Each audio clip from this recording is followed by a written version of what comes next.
During family dinner, I asked my parents whether they covered my surgery. They smiled and replied, "We spent that money on your brother's wedding. He needed $50,000 for the venue and reception."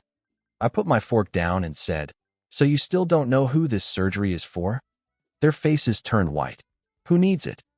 At a family dinner, I finally asked my parents straight out whether they'd paid the bill for my surgery, and they smiled like it was no big deal and told me they'd used that money for my brother Evan's wedding instead, explaining he needed $50,000 just to cover the venue and reception. I slowly put my fork down and said, "Well, I guess you still don't know who actually needs the surgery," and the color drained from their faces in seconds. My dad blinked and asked, confused, "Who are you talking about?" And I said, "It's me. My name's Jack. I'm 32 years old, the oldest kid, the quiet one everyone forgets about, and I work 24-hour shifts as a firefighter. I make a solid pot of chili, keep my gear in the exact same locker every shift, and I still check the doors 3 times every night because routines keep my head steady." That night we were at my parents' place for Sunday dinner, sitting around roast chicken, mashed potatoes, and food that had way too much salt like always. Evan had one arm wrapped around his fiancée and a shiny watch on his wrist that he clearly wanted noticed, and I hadn't been home in months until my mom texted "family night, everyone," with no emojis, which is basically a court summons coming from her. My dad poured the wine and raised his glass, saying, "Here's to good news." Evan's fiancée laughed, and then added something about big plans, and my mom turned to me and asked, "Jack, how's work? Any fires?" saying it the way people ask a magician to pull a rabbit out of a hat. I told her it's been busy and mentioned we pulled a kid out of a garage last week, keeping it brief because I never bring the job to the table since folks think they want those stories until they realize they can smell them. I tapped my water glass and said I had a question, asking if they ever received the invoice for my knee surgery, the one from when I wrecked my knee 3 months earlier after a second-floor stairwell gave out, and I took the fall so the rookie behind me wouldn't. I explained the department covered most of it, but the specialist who did the graft cost extra, leaving a gap, and I'd sent the bill months ago after my mom insisted, telling me family helps family, even though it was a 5-figure number I couldn't cover without wiping out my savings and the emergency fund behind that. My dad smiled. My mom did too. That practice smile she uses when she thinks she's being generous. And she repeated that they'd put the money toward Evan's wedding since he needed $50,000 for the venue and reception. That's when I set my fork down again and said, calmly, that they clearly didn't know who the surgery was for, and the air in the room shifted as the AC clicked on and then off like it couldn't decide. My mom's eye twitched. Evan's fiancée stopped smiling. My dad cleared his throat and asked, "Wait, who actually needs it?" And I told him it was me, the one limping, which made knives freeze over plates, and even my aunt paused mid-carrot like she'd been caught stealing. My mom said it all happened too fast, and that they thought I was fine because I'm always fine, reminding me I'd said the department would cover it, and I corrected her by saying most of it. Evan leaned back in his chair and said it wasn't like my thing was urgent anyway, since his wedding was a once-in-a-lifetime event, and I stared at his watch while my knee throbbed under the table in that steady, quiet rhythm that reminds me of the beeping when we back an engine into the bay. I swallowed and stayed quiet because I'm telling this the way you do when you finally say it out loud, plain and casual, no metaphors, because that's the only way it stays honest. I grew up in a house where family first really meant family first if you were Evan, since he'd been the golden kid from early on with soccer trophies, student government titles, and a prom king crown, always giving speeches like he was running for office, which my mom loved to repeat later like scripture while my dad called him a natural. When I passed fire science with good marks, my dad just said, "Good, practical," and that pretty much summed it up. I started working at 15 delivering pizzas on a bike with bent handlebars, and by 17 I was mopping gym floors before school, liking the feeling of paying for my own sneakers because it felt clean and earned. Money at our table was either a lecture or a brag, with my dad always saying we weren't poor, just careful, which somehow meant I drove the old sedan missing a hubcap, while Evan got a new model because his schedule was important and they couldn't risk him being stranded. Being careful also meant I went to community college and took night classes to become an EMT, then a paramedic, then hit the academy, while Evan got out-of-state tuition because networking matters. After the academy, I moved into a small apartment near the station that smells like dust and burnt coffee, which suits me just fine, and I picked up overtime and side details because the job runs you hard and then gives you long stretches where you either sleep or make more money, and I chose money. My plan was basic: build an emergency fund, pay off my truck, maybe someday save for a down payment, skip vacations, skip fancy stuff, and invest in good boots because good boots can save your back. Evan's expenses, on the other hand, kept spreading like mold, with texts asking if I could float him a little until Friday, which never showed up, and soon it wasn't little anymore, but my car registration, my phone bill, the ring deposit, all temporary, all bridges he claimed he'd cross, though he never did. My mom always defended him, saying he was under pressure at work and would make partners someday, even though he worked in marketing, which as far as I could tell meant standing near billboards and saying synergy into his phone while complaining about jealous bosses. I didn't argue because I know what real emergencies look like, and a messy family budget isn't a four-alarm fire. It's a slow leak you mop up and move past.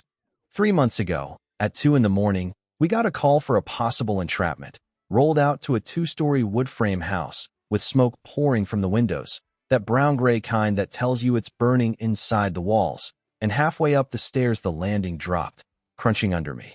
I twisted, shoved the rookie back toward the railing, and took the hit straight into my left knee, hearing a wet snap echo in my head. But we still got the kid out, his eyebrows full of soot as he cried and asked if his dog made it, which it did. In the ambulance, once the adrenaline wore off, the pain showed up clean and sharp, and the ortho later said it was a clean tear with a good prognosis, except insurance wouldn't fully cover the specialist who does the kind of repair our fitness standards require. My captain said we'd fight the claim, but that takes time I didn't have if I wanted the best fix and a full return to duty, and while I'd saved for a lot of things, I hadn't saved for a rare surgeon with a reputation like that. The invoice was brutal, a 5-digit number starting with a 3 that you really wish started with an 8. Because 8 looks like a snowman and 3 looks like a drop straight down, and that's how my brain reads numbers when I'm already stressed. Mom called me that same night and asked in a sweet, sticky voice what I needed, telling me to just say it. I told her I needed a bridge, short term, no jokes, and that I'd repay it, even mentioning I'd already opened a separate account to keep it clean. She said we're family and we don't keep ledgers, and I emailed them the invoice with the due date and the contact info, plus screenshots showing exactly what the department covered and what they didn't, because Dad loves paperwork almost as much as he loves control. Dad replied with a thumbs-up reaction. Mom texted handled, and I scheduled the surgery. I paid half out of my own savings, the portion I could stomach losing, and planned to cover the rest with their help, and then rebuild the account with overtime once I was cleared, spending my downtime visualizing ladders, strength, and that MRI line looking clean and solid again. Visualization is something you learn running into smoke, because if you can't see the end result, you don't get there. A week before the final payment was due, Mom called about dinner, saying, "Family night, everyone," sounding upbeat and cheerful, and I said yes because I still believe the word handled meant what it should. That night the dining room looked the same as always, including that sailboat picture we've had forever even though we aren't boat people, just people who take photos near boats, and we ate, smiled, and went through the motions until I asked my question and got my answer. "You used the money for the venue," I repeated, and Mom rushed to explain it was the deposit, and the reception, and the bar, and that paying all at once got them a discount, which she said was smart. I asked who it was smart for. Dad told me not to be dramatic and said I was covered, and I told him I wasn't, reminding them I'd sent the difference for the specialist. Mom waved it off and said people heal without the fancy surgeon all the time, telling me I'm strong and I'll bounce back, and Evan laughed in that easy way he has, not cruel exactly, just coming from a place where the world feels padded. He said it's just a knee and no offense, but his wedding is in 8 weeks and can't be moved because the venue's booked solid, and I said then you're moving my surgery, which dropped a heavy silence over the table.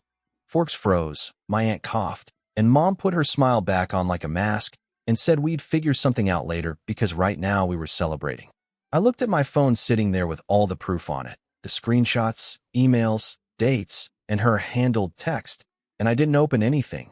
Just sat with the heat in my chest until it cooled and chewed my chicken until it felt like gum, feeling ancient and like a kid all at once.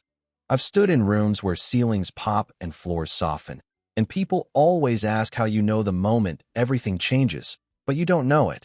You feel the drop under your boot, and you choose. And that night, I chose even if I didn't say it out loud yet. I've seen this playbook before. The jokes, the minimizing, the promise of later, the rhythm families use once they've decided who matters and who bankrolls it. And I recognize the tone from every story where the broke one is broke because they're funding everyone else's party. 2 days later, Mom started a group chat called Wedding Ops and added me, Dad, Evan, his fiancée, 3 aunts, and a cousin who once stole my rain jacket. And the first message was a seating chart photo. I typed asking why Jack was at table 11, and Mom said it was quieter back there because I don't like crowds, while Evan added that the groomsmen were at table 2 and they were doing tiers, calling it a vibe. I typed that it was a tier for the guy who paid their bar, and nobody answered. At 3 in the morning, wide awake because pain meds make my brain itch, I scrolled through my files and built a folder so I wouldn't forget, dropping in screenshots of Mom's handled, the invoice, Dad's to good news, toast echoing like a bad ringtone, a photo of my brace, and the PT blocks on my calendar. The next week, the hospital called and told me they still hadn't received the second payment and asked if I was moving the date, and I said no, I wasn't, then wired the balance out of my savings and drained the backup fund too, leaving me with a number I hated and a tight feeling in my chest. I called the bank and moved my emergency fund into a new account my family didn't know about, shut off Zelle, and finally turned on my spine. I texted Mom and Dad that we needed to talk about reimbursement. Mom replied again that we don't do ledgers like it was a rule she could summon, and I sent back her handled screenshot with the message that we do when you say handled and then spend it elsewhere. Dad called and told me not to send my mother screenshots because it's disrespectful, and I asked how taking surgery money wasn't, and he said it was complicated, which I told him it really wasn't. He launched into a speech about big families and priorities, and I listened until something snapped in me, clean and final like that stair landing. And I told him I was done funding other people's big moments and done being the quiet one who makes their math work. He warned me not to make it ugly because they were trying to celebrate, and I told him to celebrate with their own money before hanging up. Then I posted in Wedding Ops that I couldn't subsidize the wedding anymore, effective immediately, that I wouldn't cover last-minute bridges or emergency cash apps, and that I'd sit in the front row only if Mom and Dad repaid the surgery funds by Friday. Otherwise, I'd attend from the back and leave after the vows, explaining that boundaries aren't punishment, they're a brace, and mine happens to be titanium. I attached the invoice, the dates, the transfer receipt, and Mom's handled, muted the chat, and watched the typing dots explode. Mom said I was humiliating her. Dad said this wasn't the place. An aunt said we could talk after the wedding. Evan accused me of choosing money over family, and I replied that I was choosing me over cake. Evan said it was 50 grand, not a life, and I told him it was my career resting on a knee that works, which is a life, while Mom said we'd figure something out and to stop threatening to sit in the back. I told her it wasn't a threat, it was a boundary with a due date. And after a long silence, another message popped up from Evan's fiancée saying they'd already told the venue where the money came from and couldn't get it back. I replied, cool, then you can't get me in the front. Mom called again, and I watched the phone buzz until it stopped, then listened to the voicemail where she said I'd embarrassed the family in a tone that sounded rehearsed, like she'd practiced it in the mirror before hitting record. Friday showed up with no transfer and no apology, just a photo dropped into the chat of a champagne, tasting with the caption, finalizing bubbles. So I bought a new suit with my own card and left the tags tucked in the pocket as a quiet joke to myself because I already knew exactly where I'd be sitting. I booked a cheap motel near the venue too, since I didn't want to drive home on a knee that still barked anytime I asked it to pivot. And when the wedding day came, I arrived by myself, got hugged like everything was normal, and smiled back like I was playing my part.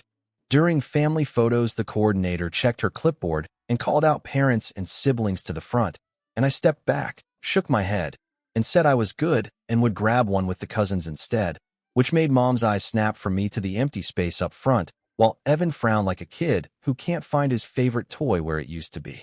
For the ceremony, I started at table 11 and then moved to the very last row for the vows, balancing my weight carefully on both legs. And when an usher asked if I wanted to move closer, I told him the front row was paid for by family, and I hadn't paid. My phone buzzed with a text from Dad telling me not to do this, and I typed 3 words back. then repay it, which he didn't. The officiant began. People sniffled on cue, and I watched the leaves behind the arch move in a slow wave while my anger settled into a calm I recognized from calls where there's only one clean way through, because the moment felt less like drama and more like math. Take something from column A, and column A goes down. Simple. Receptions are designed to help everyone forget, with dim lights, loud music, and sugary drinks where people say things like it's love and nobody's supposed to mention invoices. And I made it through the first dance, 2 hors d'oeuvres, and 3 relatives telling me I looked strong before Mom cornered me near the dessert table and hissed that I'd made a spectacle. I told her she did that when she spent my surgery money, keeping my voice slow as she smiled for a guest passing by and told me to lower it. And I said I hadn't raised it, and that if she repaid what she used I'd happily move up a row, otherwise my seat was just fine. Dad joined us with his jaw set and started with son, and I cut him off by saying we weren't doing the son voice. We were doing the you took money voice. Then Evan slid in smelling like cologne and impatience and said I could have called him and he would have explained.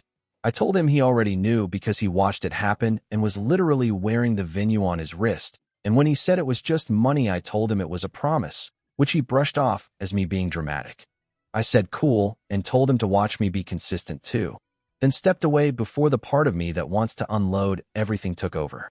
Outside, leaning against a pillar while my knee thumped, I thought about the kid in the smoke gripping my hand, the rookie who still texts me workout videos asking if his deadlifts look right, and the men and women who show up at my door at 2 in the morning when the bell rings and we become one machine. And I reminded myself I don't owe anyone a performance. I owe myself a standard. I checked my phone and saw a message from my captain asking about my leg, one from my PT reminding me about Monday at 10 and hydration, and one from an unknown number that turned out to be Aunt Carol's friend, an attorney, offering help setting money boundaries with family, which made me laugh before I saved the number. When the bouquet toss started, I walked back to the motel, and my phone lit up with a new cousins-only chat where one said they saw where I sat, and another said they were proud of me, followed by someone admitting they'd already told Aunt Carol no to funding an emergency Europe trip, little dominoes tipping. I slept hard and dreamless like someone who just came back from a long call, and the next morning my phone filled with texts from Mom telling me to return the spare house key if I was going to be petty, then 2 minutes later saying she didn't mean it and to call her, then 10 minutes later saying Evan was hurt and I'd ruined his night, and finally an hour after that saying we needed to talk numbers. Numbers finally showed up, so I replied with a clean figure, 31,800, wire or cashier's check only, due Friday, 5% monthly late fee after that, and added that we do ledgers now. She countered with 5,000 now, and I wrote back that 5,000 now still meant 26,800 by Friday plus fees, which led to Dad calling to tell me I wasn't a bank, and I told him neither were they even though they'd been treating my account like one. Then he hung up. I went quiet that week because silence works best when people expect noise, focused on PT, logged reps, iced on schedule, slept, and at the station the guys had heard a version of the story the way firefighters always do and responded by bringing coffee and bad jokes without pushing. On Thursday, Mom texted they'd repay half now and half next month, and I told her to wire the half that day and that the second half had to arrive by the end of next month or the late fee would apply. And an hour later, a wire hit for $15,900 with the description gift, which made me smile even as my chest tightened, screenshot it, and drop it into my remember folder. I texted received and noted the remaining balance due by the 30th, and when Mom said she wasn't comfortable with my tone, I replied that I wasn't comfortable with a torn ACL and blocked the chat for a day. I told my new therapist, recommended by a guy at the station, that the hardest part wasn't the money but realizing they could do it, and then smile about bread baskets and centerpieces, and she nodded and said you can't set a boundary around something you won't name. At month's end, the second wire arrived with no description at all, just numbers landing at 4:12 p.m. while I was in an ice bath, and I laughed, swore, and laughed again. That night Evan called without a hello and told me I'd made Mom cry, and I said Mom made choices and crying is one consequence while paying is another. You didn't have to drag this into the open, I told Evan, and you definitely didn't have to turn my surgery money into a bar tab.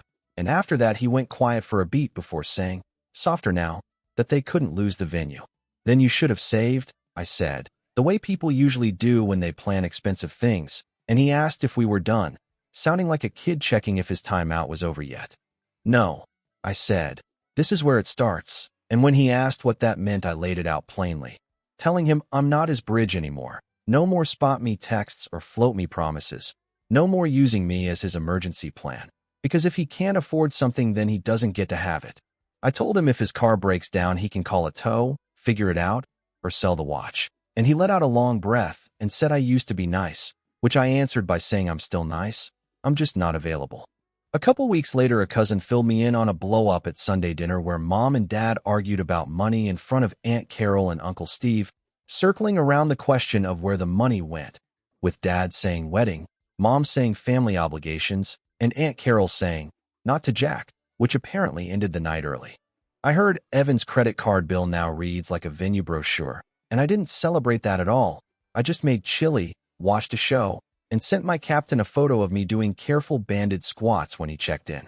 At my next PT appointment, my therapist grinned and said I was ahead of schedule and might pass the step test early if I kept it up, so I did, adding run-walk intervals on the treadmill and noticing I'd stopped bracing every time I changed lanes on the freeway.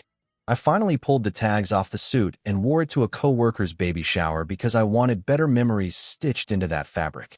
After the second wire, Mom tried small talk, texting that she missed me, and I replied that I was around and we could get coffee in a public place for 1 hour. No money talk unless it came with an apology and a number, and she sent a thumbs-up emoji that looked strange coming from her. When we met, she seemed smaller somehow, or maybe I was just standing straighter, and after her usual family history opener, she said something that landed hard, admitting they always thought I didn't need anything, and I told her I did, that I needed parents who wouldn't take from me just because I'm quiet. She bit her lip and said I make things sound simple, and I told her it really is simple. Don't take what isn't yours, don't promise what you won't pay, and don't call me selfish when I stop letting you. And we finished our coffee without hugging, which felt honest. In the weeks that followed, people started coming to me quietly, a cousin saying she told Aunt Carol no, an aunt admitting they'd locked an account, even Dad sending a short text that just said I was wrong, which I screenshotted not to gloat, but to remember that even stubborn men can move an inch. The best moment came at shift change when the rookie I shoved back from the stairs shook my hand in front of everyone and said he'd signed up for another year because I had his back, and my knee felt light, and so did my chest. This is the part the other stories always get right. Once a boundary lands, the room rearranges. Some people yell, some sulk, some grow, and the person who said it starts breathing again without realizing they'd been holding it. This isn't a revenge story, it's a maintenance one. I paid for the surgery, got my money back, and tightened every valve that needed tightening. And now when my phone buzzes with a "Hey, quick question," I don't flinch. I let it ring, and if I answer, I ask for it in a text. And if the text asks for money, I reply no without explaining. Because explanations invite negotiation and boundaries don't negotiate, they hold. The takeaway is simple. I'm not an ATM with an emotional pin. I'm a person with a body that lets me run into burning houses for strangers, and that body needs care while my future needs cash in my own accounts, not spilled on someone else's dance floor. Put even simpler for people who like simple, if you pull my oxygen mask off at altitude so your champagne photos look better, we're not on the same flight again. Do I love them?